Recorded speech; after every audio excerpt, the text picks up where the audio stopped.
السلام علیکم ورحمۃ اللہ وبرکاتہ۔ بسم اللہ الرحمن الرحیم۔ حضرت اسماء بنت ابو بکر رضی اللہ عنہما یا امیر المومنین حضرت ابو بکر صدیق رضی اللہ عنہ کی صاحبزادی حضرت ام المومنین عائشہ رضی اللہ عنہ کی بہن اور جنتی صحابی حضرت جبیر ابن العوام رضی اللہ عنہ کی بیوی ہیں۔ حضرت عبداللہ بن جبیر انہی کے شکم سے پیدا ہوئے۔ ہجرت کے بعد مہاجرین کے یہاں کچھ دنوں تک اولاد نہیں ہوئی تو یہودیوں کو بڑی خوشی ہوئی، بلکہ بعض یہودیوں نے یہ بھی کہا کہ ہم لوگوں نے ایسا جادو کر دیا ہے کہ کسی مہاجر کے گھر میں بچہ پیدا ہی نہیں ہوگا۔ اس فضا میں سب سے پہلے جو بچہ مہاجرین کے ہاں پیدا ہوا وہ یہی حضرت عبداللہ ابن زبیر رضی اللہ عنہما تھے۔ پیدا ہوتے ہی حضرت بی بی اسماء نے اپنے فرزند کو بارگاہ رسالت میں بھیجا۔ حضور اقدس صلی اللہ علیہ وسلم نے اپنے مقدس گود میں لے کر کھجور منگائی اور خود چبا کر اس بچے کے منہ میں ڈال دیا اور عبداللہ نام رکھا اور خیر و برکت کی دعا فرمائی۔ یہ اس بچے کی خوش نصیبی ہے کہ سب سے پہلی غذا جو اس کے پیٹ میں گئی وہ حضور علیہ السلام کا لعاب دہن تھا۔ چنانچہ حضرت اسماء رضی اللہ عنہا کو اپنے بچے کے اس شرف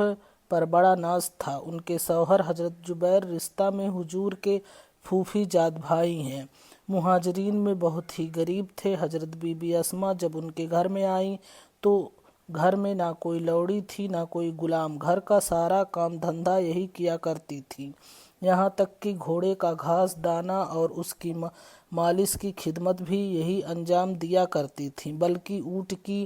خوراک کے لیے کھجوروں کی گٹھلیاں بھی باغوں سے چن کر اور اپنے سر پر گٹھری رکھ کر لایا کرتی تھیں۔ ان کی یہ مشقت دیکھ کر حضرت ابو بکر صدیق رضی اللہ عنہ نے ان کو ایک غلام عطا فرما دیا تو ان کے کاموں کا بوجھ ہلکا ہو گیا۔ آپ فرمایا کرتی تھی کہ ایک غلام دے کر گویا میرے والد نے مجھے آزاد کر دیا۔ یہ محنتی ہونے کے ساتھ ساتھ بڑی بہادر اور بڑے دل گردہ والی عورت تھیں۔ ہجرت کے وقت حضرت ابو بکر صدیق رضی اللہ عنہ کے مکان میں جب حضور صلی اللہ علیہ وسلم کا توشہ سفر ایک تھیلے میں رکھا گیا اور اس تھیلے کا منہ باندھنے کے لیے کچھ نہیں ملا تو حضرت بی بی اسماء نے فوراً اپنی کمر کے پٹکے کو پھاڑ کر اس سے توشادان کا منہ باندھ دیا۔ اسی دن سے ان کو ذات النطاقین، دو پٹکے والی کا معزز لقب ملا۔ حضرت ابو بکر صدیق رضی اللہ عنہ نے تو حضور علیہ السلام کے ساتھ ہجرت کی، لیکن حضرت اسماء نے اس کے بعد اپنے گھر والوں کے ساتھ ہجرت کی۔ سن 63 ہجری میں کربلا کے واقعہ کے بعد جب یزید پلید کی فوجوں نے مکہ مکرمہ پر حملہ کیا اور حضرت عبداللہ ابن جبیر رضی اللہ عنہ نے ان ظالموں کا مقابلہ کیا اور یزیدی لشکر کو کتوں اور چوہوں کی طرح دوڑا دوڑا کر مار ڈالا، اس وقت بھی حضرت اسماء مکہ مکرمہ میں موجود رہ کر اپنے فرزند حضرت عبداللہ ابن جبیر کی ہمت بڑھاتی اور ان کی فتح و نصرت کے لیے دعائیں مانگتی رہیں۔ اور جب عبد الملک ابن مروان کے زمانۂ حکومت میں حجاج بن یوسف ثقفی ظالم نے مکہ مکرمہ پر حملہ کیا اور حضرت عبداللہ ابن جبیر رضی اللہ عنہ نے اس ظالم کی فوجوں کا بھی مقابلہ کیا تو اس خونریز جنگ کے وقت بھی حضرت اسماء مکہ مکرمہ نے اپنے فرزند کا حوصلہ بڑھاتی رہیں، یہاں تک کہ جب عبداللہ ابن جبیر کو شہید کر کے حجاج بن یوسف نے ان کی مقدس لاش کو سولی پر لٹکا دیا اور اس ظالم نے مجبور کر دیا کہ بی بی اسماء چل کر اپنے بیٹے کی لاش کو سولی پر لٹکی ہوئی دیکھے تو آپ اپنے بیٹے کی لاش کے پاس تشریف لے گئیں۔ جب لاش کو سولی پر دیکھا تو نہ روئیں نہ بلبلائیں، بلکہ نہایت جرأت کے ساتھ یہ فرمایا کہ سب سوار تو گھوڑوں سے اتر گئے لیکن اب تک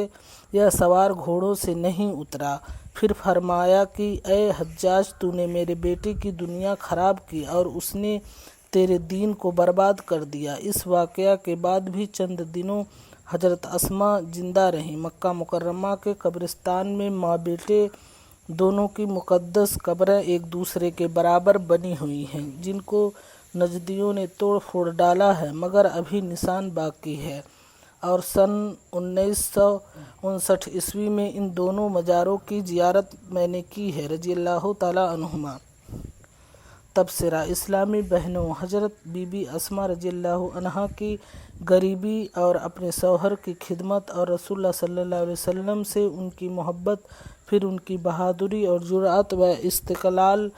کے ان واقعات کو بار بار پڑھو یا پھر سنو اور ان کے نقش قدم پر چلنے کی کوشش کرو، اور یہ بھی سن لو کہ پہلے تو حضرت اسما کے شوہر بہت ہی غریب تھے، مگر بہت ہی بڑے مجاہد تھے، بہت زیادہ مال غنیمت میں سے حصہ پایا، یہاں تک کہ بہت مالدار ہو گئے، اور پھر ان کے مالوں میں اس قدر خیر و برکت ہوئی کہ شاید ہی کسی صحابی کے مال میں اتنی خیر و برکت حاصل ہوئی ہوگی۔ یہ ان کی نیک نیتی اور اسلام کی خدمتوں اور عبادتوں کی برکتوں کے میٹھے میٹھے پھل تھے، جو ان کی دنیا کی زندگی میں ملے، اور آخرت میں اللہ تعالیٰ نے ان اللہ والیوں کے لیے جو نعمتوں کے خزانے تیار فرمائے ہیں، ان کو نہ تو کسی آنکھ نے دیکھا، نہ کسی کان نے سنا ہے، نہ کسی کے خیال میں آ سکتا ہے۔ اے اللہ کی بندیوں، ہمت کرو اور کوشش کرو، اور ان نیک بندیوں کے طریقوں پر چلنے کا پختہ ارادہ کر لو، انشاءاللہ تعالیٰ جل شانہ کی امداد و نصرت تمہارا بازو تھام لے گی، اور انشاءاللہ تعالیٰ دنیا و آخرت میں تمہارا بیڑا پار ہو جائے گا۔ بس شرط یہ ہے کہ اخلاص کے ساتھ یہ عزم کر لو کہ